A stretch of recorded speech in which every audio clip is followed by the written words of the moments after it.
Assalamualaikum warahmatullahi wabarakatuh. Alhamdulillahirabbil alamin. Qala Allahu ta'ala fi kitabihil karim. A'udzubillahi minasyaitonirrajim. Bismillahirrahmanirrahim. Laqad khalaqnal insana fi ahsani taqwim, tsumma radadnahu asfala safilin. Ilal ladzina amanu wa 'amilus sholihat. Wassalatu wassalamu ala nabiyina Muhammadin wa ala alihi wa ashabihi wa ummatihi ajmain. Sahabat sekalian, kita berjumpa lagi dalam program Jejak Langkah episode yang ke-57. Hari ini kita akan melakukan kajian yang sangat menarik yang kita ambil temanya dari pertanyaan teman-teman kita di dalam forum kajian kita. Yaitu sebuah pertanyaan, apakah benar Siti Aisyah dinikahi oleh Rasulullah pada usia 6 tahun? Ini adalah sebuah tema yang sangat menarik yang terus menjadi kajian sangat lama sesungguhnya kontroversi ini terjadi. Dan sampai hari ini kita masih mempertanyakan itu dikarenakan jawaban-jawaban terkait dengan itu masih terasa mengambang, belum tuntas menyelesaikan akar persoalannya. Maka hari ini kita akan ikut melakukan kajiannya. Mudah-mudahan kajian kita hari ini bisa memberikan pandangan yang lebih komprehensif, lebih holistik terkait dengan hal itu. Kisah tentang menikahnya Siti Aisyah dengan Rasulullah Muhammad SAW itu bersumber dari sebuah hadis yang sesungguhnya bukan hadis tetapi lebih tepat disebut sebagai athar.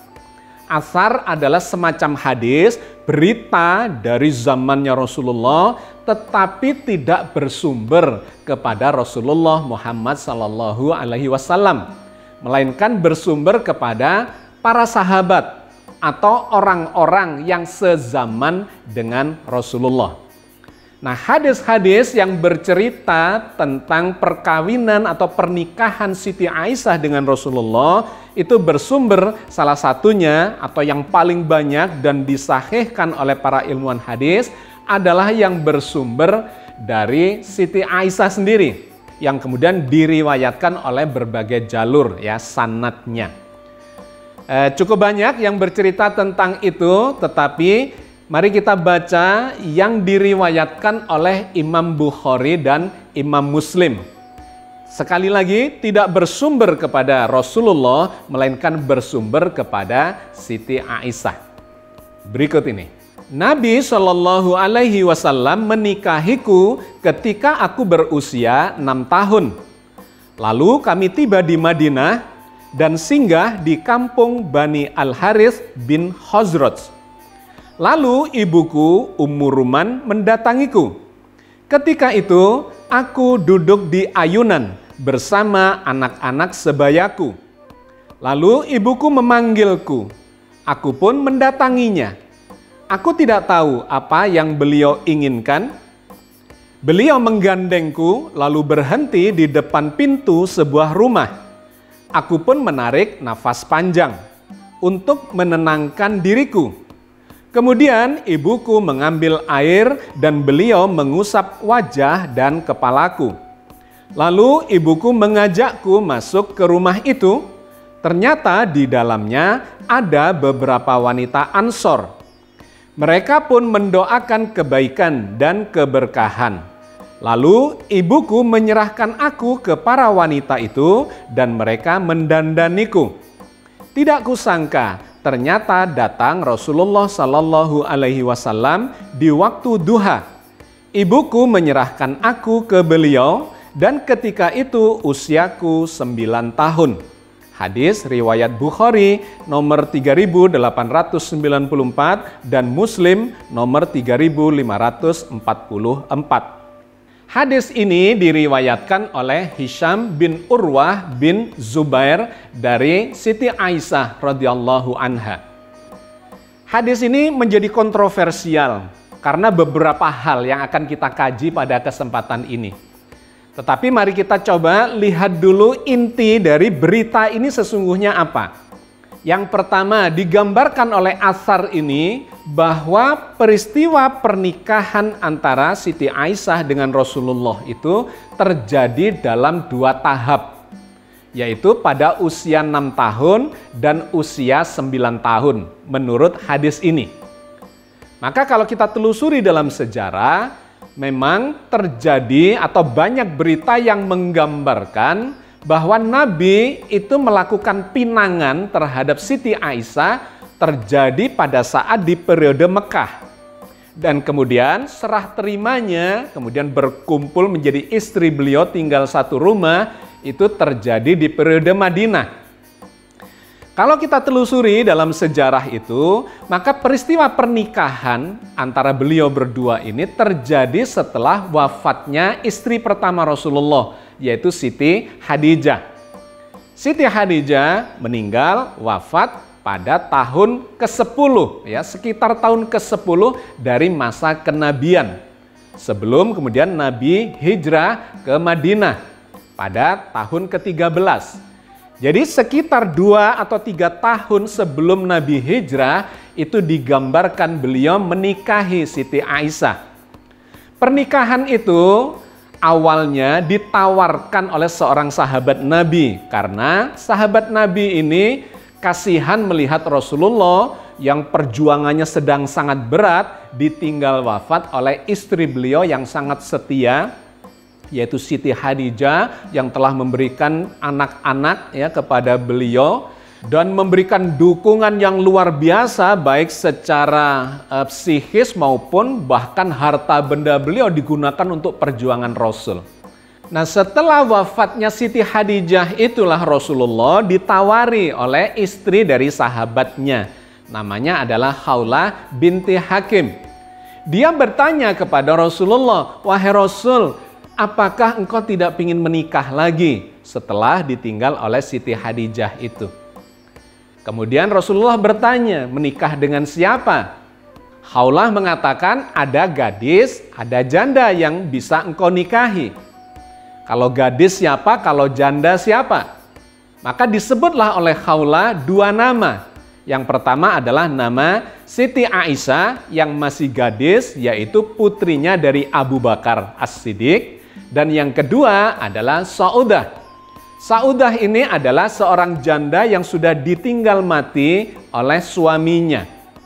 Rasulullah kemudian menyetujui untuk melakukan pinangan kepada Siti Aisyah maupun kepada Saudah. Pada saat itu, Khawlah datanglah kepada keluarganya Abu Bakar untuk menawarkan pinangan dari Rasulullah menikahi Siti Aisyah.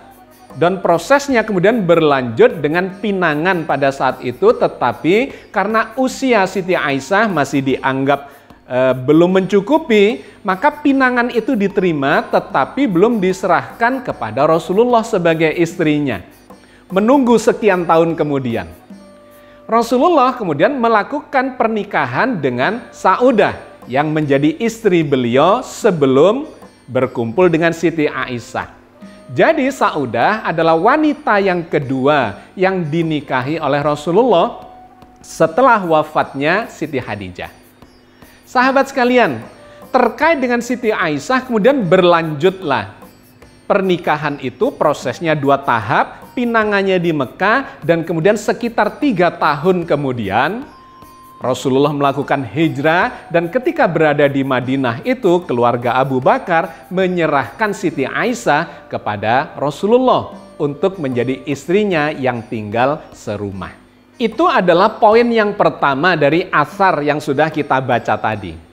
Poin yang kedua digambarkan oleh asar ini bahwa di Madinah itu ibu dari Siti Aisyah kemudian menjemput putrinya untuk diserahkan kepada Rasulullah di dalam sebuah pertemuan di keluarga Ansor atau di umat Islam pada waktu itu yang sudah ada di Madinah.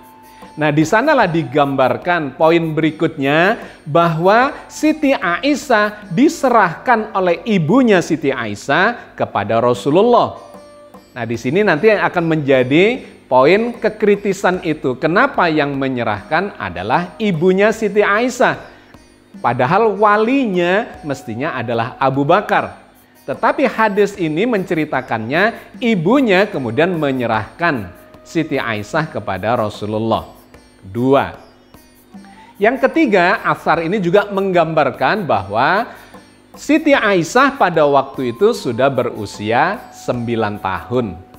Pada saat di Mekah, di Pinang usianya 6 tahun, tetapi saat di Madinah diserahkan kepada Rasul, katanya usianya 9 tahun.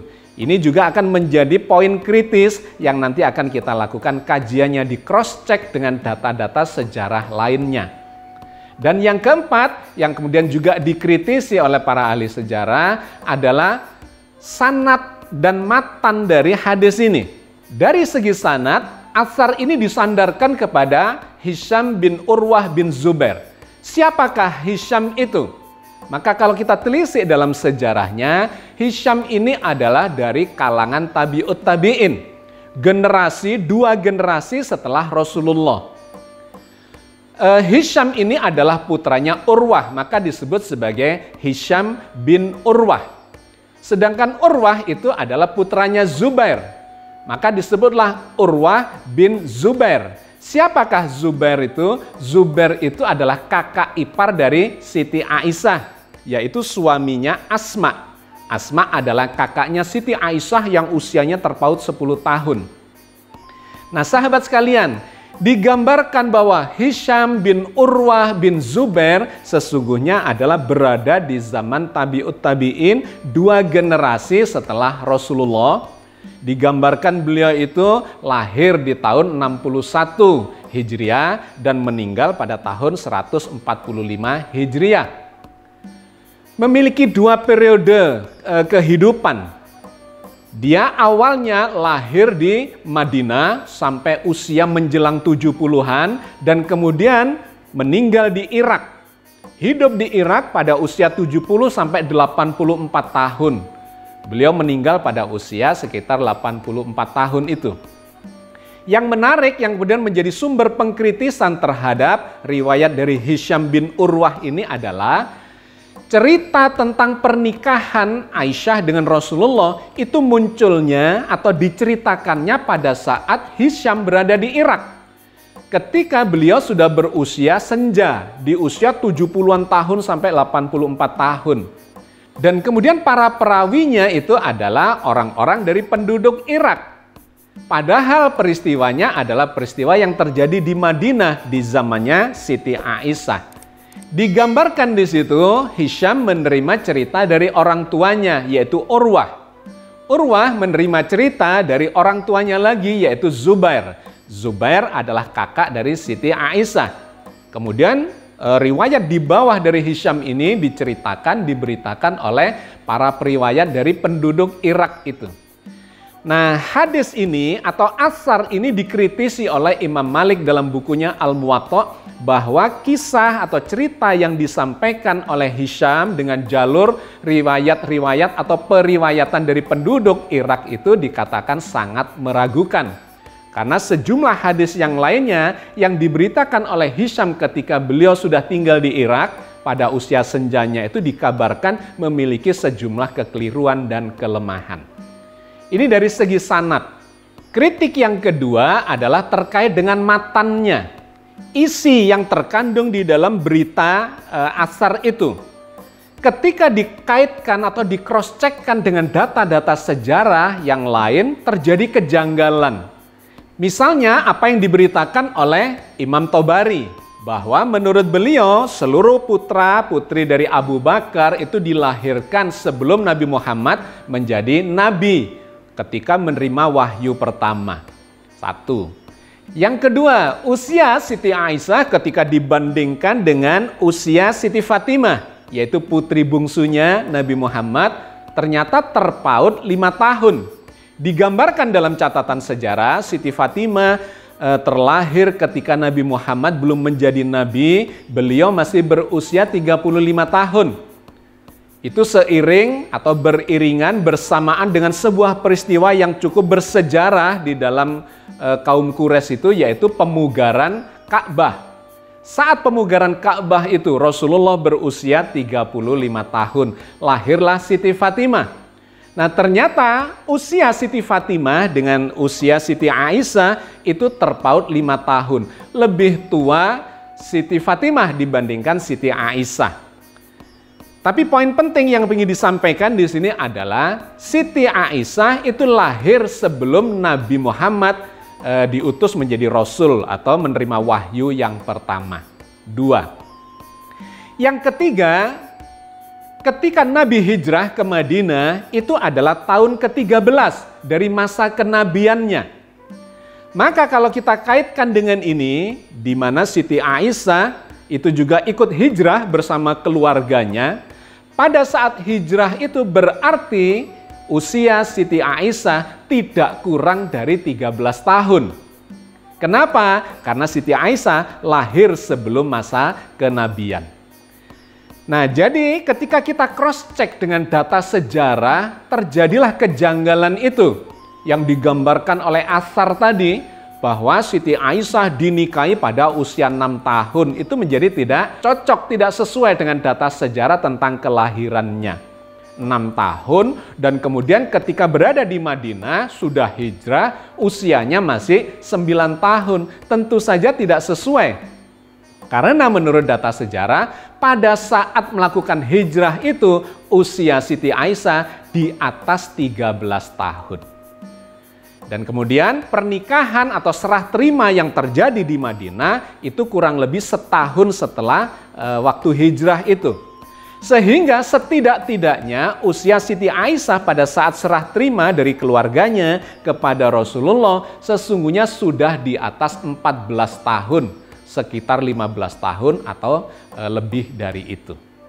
Jadi sahabat sekalian, ketika pernikahan itu terjadi, itu tidak di dalam fase umur anak-anak, melainkan umur remaja, di mana kalau digambarkan sekitar 15 tahun waktu berada di Madinah, dikurangi kira-kira 3 tahun, maka pinangan yang dilakukan di Mekah itu adalah pada saat Siti Aisyah berusia sekitar 12 tahun. Kemudian hijrah 3 tahun kemudian berkumpul dengan Rasulullah pada usia 15 tahun. Maka kalau kita tarik ke belakang terkait dengan tawaran Khawlah binti Hakim itu ya, pada saat Rasulullah ditinggal wafat oleh istri beliau yang pertama, ditawari apakah tidak mau menikah lagi dengan gadis atau janda. Maka kita menangkap di situ nuansanya, yang ditawarkan oleh Khawlah bukanlah anak-anak, melainkan gadis yang siap menikah dalam ukuran usia di waktu itu. Di mana ukuran usia di tahun-tahun itu adalah dikaitkan dengan pubertas. Seorang gadis yang sudah menstruasi, sudah mengalami haid, maka itu diperbolehkan untuk melakukan pernikahan.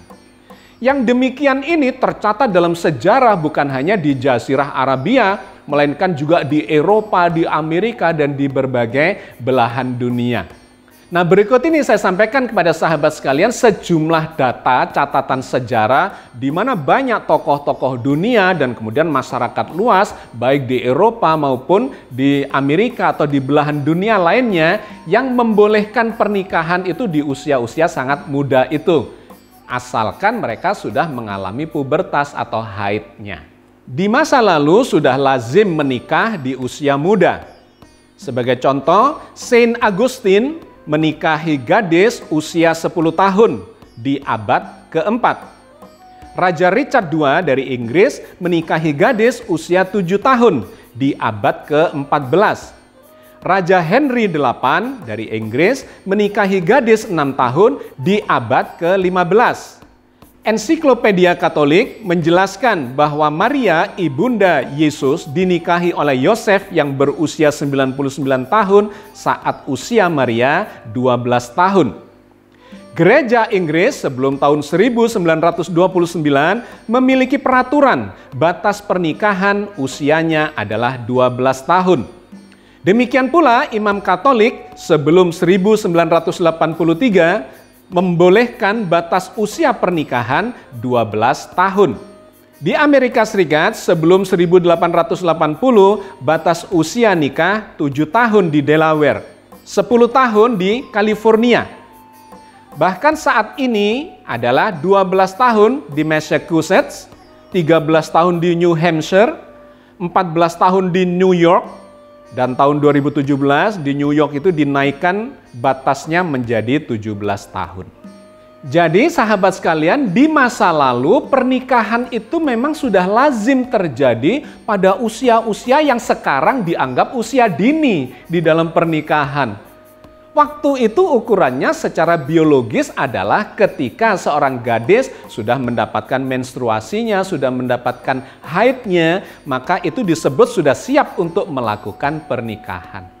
Tetapi kalau kita merujuk kepada Al-Quran, ternyata batas usia pernikahan itu bukan sekedar pada biologisnya itu, melainkan ditambahkan lagi oleh Al-Quran berupa kedewasaan secara psikologis, di mana dia sudah siap untuk menghadapi kehidupan rumah tangga. Nah, tentu saja ini adalah hal yang sangat menarik secara psikologis, ya, psikologi kerumah tanggaan terkait dengan siap dan tidak siapnya seorang wanita untuk melakukan pernikahan itu. Allah berfirman di dalam surat An-Nisa ayat 127. Wa yastaftunaka fin nisa qulillahu yuftikum fihinna wa ma yutla 'alaikum fil kitabi fi yataman nisa illati la tu'tunahunna ma kutiba lahunna wa targhabuna an tankihuhunna wal mustada'afina minal wildani wa an taqumu lil yatama bil qisti.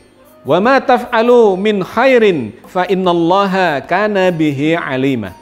Dan mereka minta fatwa kepadamu tentang para wanita. Katakanlah, Allah memberi fatwa kepada kalian tentang mereka. Dan apa yang dibacakan kepada kalian dalam Al-Quran tentang para wanita yatim.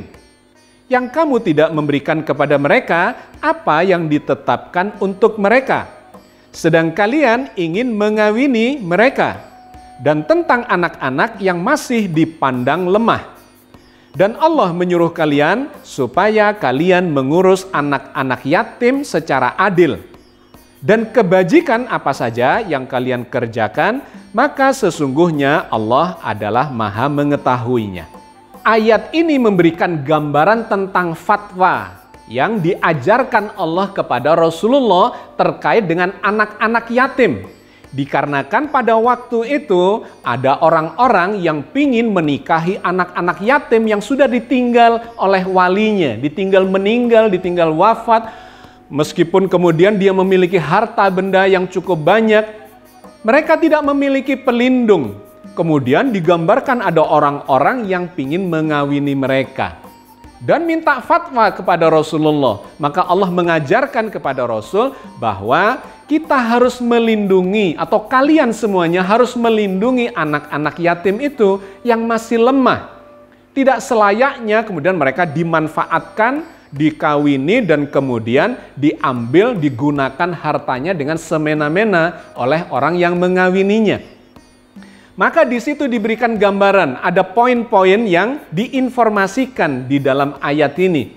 Pada saat itu memang sudah lazim untuk menikahi anak-anak yang digambarkan anak yatim itu.